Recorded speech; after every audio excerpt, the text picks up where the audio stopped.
So let's go. The first hot topic is The nursing home scare. Infirmary Yeah. worker infected with coronavirus is triggering quarantines, or I should say, infected with the COVID-19 disease is triggering quarantines and calls for mass testing.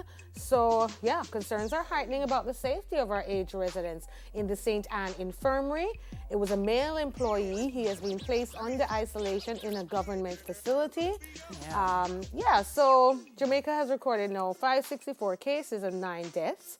And the Health and Wellness Minister, Dr. Christopher Tufton, yesterday disclosed that the 21 persons included in the 12 high-risk members of staff have been sampled. Yeah.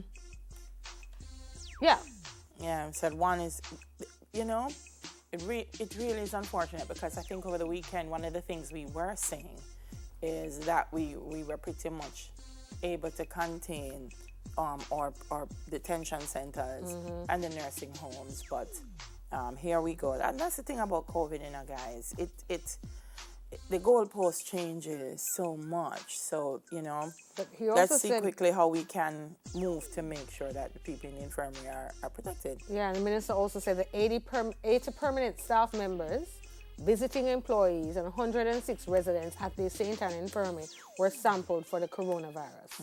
They've tested 6 of 4 infirmaries island-wide. The 14. 6 of 14. So we're getting there.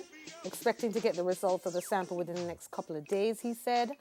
But they're testing and they're putting measures in place. So have to move quickly. we're optimistic, On this one, and hopefully be able to contain it. Hopefully, this is a one-off scenario with this gentleman, and that the people who are in the infirmaries will be protected. He said 118 nursing homes had been inspected since March with 3 hospitals.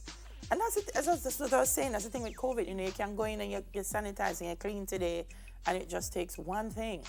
So that's why we just have to always be vigilant and make sure. So we hope for the best and for those reports coming out. And Dilly, the local government minister, Desmond McKenzie, is also saying that there was adequate personal protective equipment at all infirmaries.